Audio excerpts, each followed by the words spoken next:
Light years away from our known galaxy, in an era where all conventional means of tracking the centuries have faded away, there exists a colony of earthlings who have forgotten their origins.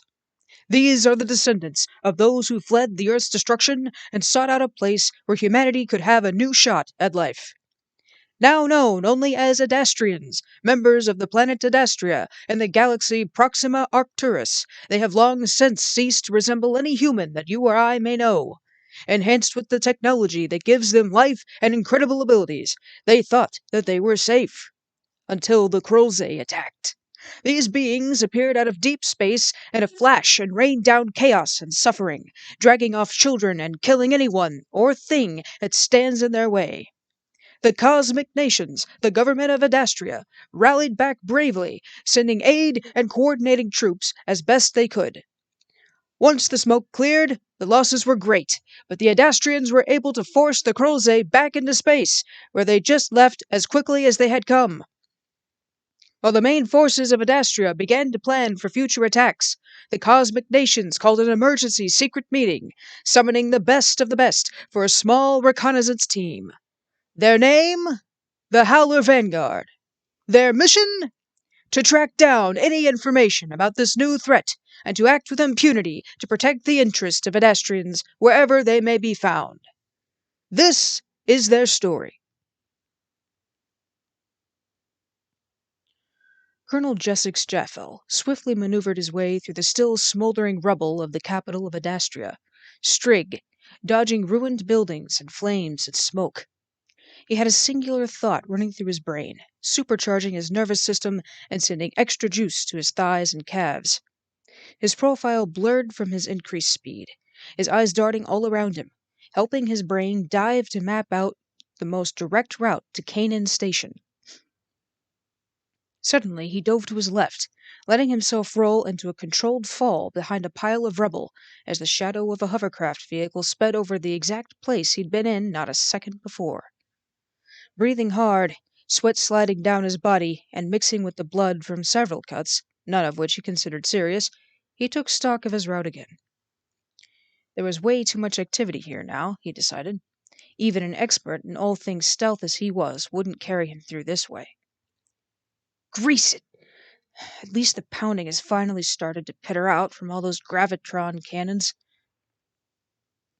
Taking a singular deep breath, Jessex quieted his mind and once again focused on his one goal. Must reach Kanan Station. Find new route. His brain drive was close to melting inside his skull at this point, but he had no time to slow down.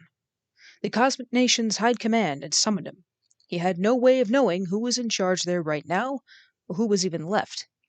When the attacks first started, there had been so many screams of the dying, and so many sparks from the Adastrians trying to connect to the wire for information and being cut off as they did so, that the whole internal network had crashed.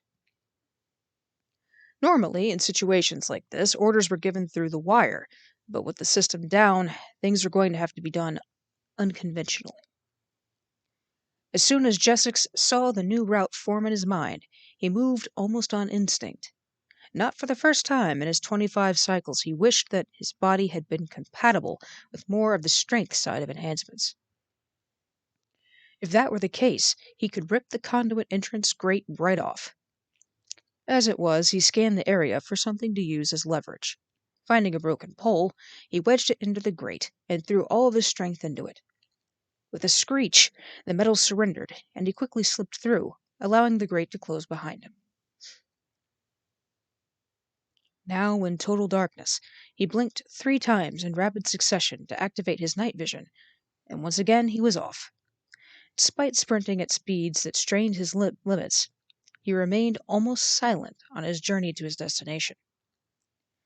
On the other side of the city, Lieutenant Colonel Carthorne Hozick stabbed the blade of his bionic katana into the body of a Krolxae soldier. Grimacing as purple blood oozed out of the fatal wound and down to his hilt, he ducked and rolled to the side, bringing his repeater light gun to bear on another enemy and firing 3 shots in quick succession into the heart, head, and diaphragm of the neon-blue Krolxae. Or at least, where those organs would be on an Adastrian. Taking cover behind a ruined pillar, Carthan spoke into his arm. Okay, space slime, where are you? Come on, show me the valor. Gotcha. Aiming his repeater light gun at a pile of rubble approximately 3 strides away, he emptied his cartridge into it. Once the smoke had cleared, all that remained was a pile of neon blue and purple goo. Breathing a sigh of relief, Carthan allowed himself to slump back over. He was bruised, bloody, and exhausted. The bodies of Adastrians and Krolxae were scattered around him, and the smell of charred flesh clung to his nostrils like solar putty, and he was too tired to care. Ulfrey? Yadin? Ubith? Ah, grease it, where are you guys? Just as he was gathering the strength to look for his companions, his brain drive lit up with an urgent message. Lieutenant Colonel Carthan Hazek, report to Canaan Station immediately. What in the blue sun? Canaan Station? Grease that. Ulfrey! Then his brain drive synced up with his visual feed, and his heart sank. And he did what he always did when something bad happened. He got angry. Canaan Station. Fine. They have some accounting to do. I want answers. Once his brain drive had calculated the fastest route to his destination, he took off as fast as he could, not bothering to duck between cover. I will have my answers. Nobody kills my crew and gets away with it. The ground shook, and the building swayed out of sync, causing cracks in the foundations of the bunker. Sergeant Raulik Nikosi used all of his 6 feet and 5 inches to reach the ceiling, bracing the support of the doorway with his broad, muscular shoulders. Wincing as another shockwave tore through the building and him, he thought to himself that at least this meant that the cobalt seaweed was off the menu. Though the doorway he could see Captain Vereka Adaro scrambling to put the finishing touches on whatever in the blue sun she was inventing. He could hear her muttering gibberish, or at least that's what it sounded like to him, and another tremor tore through the facility. He scrambled to scoop her up while activating his photon shield, just in time to deflect a large chunk of ceiling from raining down on them both. Vereka squeaked out her thanks, and while rattled, she went right back to frantically connecting wires. No problem, kid. It's not like I owe you or anything, seeing as you made the shield and all. No point in saying that, though. You'd just tell me that you needed to concentrate. Relic chuckled then, hovering near Vereka in case his services were needed again, but far enough away to prevent distraction. They had a system, Relic and Vereka, one born of necessity, but also of genuine friendship. As another tremor shook the lights, Relic thought back to one of his earlier encounters with the young genius. Sergeant Relic, where does your company keep photon emitters? The micro ones, please. I'm sorry, the what now? If it's tech you're looking for, then you'll need to head to the science division. I'm happy to escort you there, Miss... Captain Vereka Adaro, Sergeant. That would be desirable. I'm new to Canaan Station.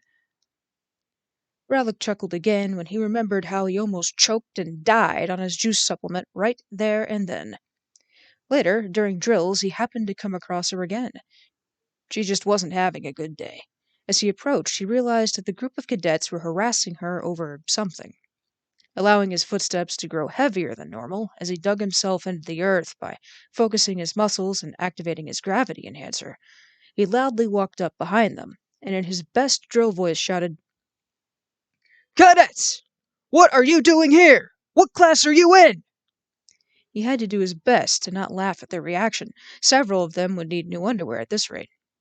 "Well, you, Cadet Yukoi! What class are you in?" Sir, Taran's class, sir." "And why are you not in it right now?" At that, no one could meet his eyes, so he sent them to go hit the most difficult obstacle course for their ability level, and told them he better not catch them away from Lieutenant Talon again. He managed to keep a stern face until the last cadet had scrambled away. Then he burst out laughing. Vereka joined in. and soon they became close friends, with Rallick never too far away to protect the kid. In turn, Vereka made him a prototype enhancement, the shield. It was holding up so far. A message broke through his reverie, causing his grip to slip in surprise. Sergeant Rallick Nikoski and Captain Vereka Adaro report to the operations room immediately. What? But I'm not done yet. There's 2 more wires to connect. "What on the way, Captain? Forgive me." At that, Rallick easily scooped up Vereka and her project and took off towards operations, Vereka soldering wires as they moved. Sanasha Jaffel was hard at work, trying to save as many lives as possible. Plasma bag here, IV here, cauterized that wound, prepped that one for surgery, and now they were out of bandages. The normally organized chaos of the medical wing of Kanan Station had dissolved into complete chaos. There were a few injured enemy combatants, and they were being neglected for the Adastrians. On top of that, they were running out of supplies. Covered in the blood of who knows how many, barely keeping it together as more patients died than were saved. Many more being lost to blood loss and shock. Men, women, children, the enemy attacked combatant and non-combatant alike. Sanasha couldn't wrap her mind around that level of cruelty. In fact, she was so exhausted after hours in the intensive ward that she had to take her empathy subroutine offline. It had quickly become unbearable with so many people in pain around her. Stepping out for a quick moment to breathe and reset, as soon as her mind drive came back on, she was hit with a message from High Command. Major Sanasha Jaffel, report to the operations room immediately. She knew that couldn't be good. The summoning to High Command never was. The idiots probably want an update. I don't have a report to give them. I've lost track of the bodies. I have patients to get back to, not some snooty High Command data card pusher to play nurse the feelings with. Grease it! Grease it all! Annoyed at the insistent message taking up precious brain space, and with the knowledge that the sooner she got this over with, the sooner she could get back to her patients, she took off in a huff towards operations, a gnawing worry in her gut. As Jessex finally slipped into the operations room, what he saw gave him pause. The once regal walls with holocharts and data cards and a direct line to the wire now looked like a storm dust had churned through it, sans the dust. But the thing that had caused him disbelief was not the state of the room, but the occupants of it. There was only one member of the High Command, his head bandaged and arm in a sling, but what really got his attention was the sergeant in the corner of the room, standing over a major like some well-trained Raboda, bodyguarding her like she was his entire world at the moment while she kept waving some tech he didn't recognize around the room. And there, covered in blood and putting a medical supply pack back away was... No, it couldn't possibly be. "Looks like I'm late to the party. Now who can tell me what is going on out there?" Carton spoke loudly and confidently as he strode in through the broken doorway behind Jessex. "At last, the final 2 members have seen fit to join us. I would ask you to take a seat, but considering that current state of things, you'll have to forgive my impoliteness." The High Command officer strode towards the end of the room, naturally drawing the 5 towards him as he walked. "Colonel Jessex Jaffel, Lieutenant Colonel Carthon Hozik, Major Sanasha Jaffel, Captain Vereka Adaro, and Sergeant Rallick Nikoski. You have been carefully selected for your unique abilities for a Level 10 mission. Priority Red. I understand that you have questions about the recent attacks, and frankly, so do we. I do not know the state of your loved ones, nor do I know what prompted the attack, or even what attacked us. This is where you come in. We have assembled supplies, a ship with our most advanced cloaking technology, and communications and weapons. Captain, you will be pleased to know there is a small but state-of-the-art laboratory on board that you, no doubt, will enjoy making your desired modifications to. This mission is non-negotiable," he said, looking pointedly at Carthon, who let his mouth fall shut again.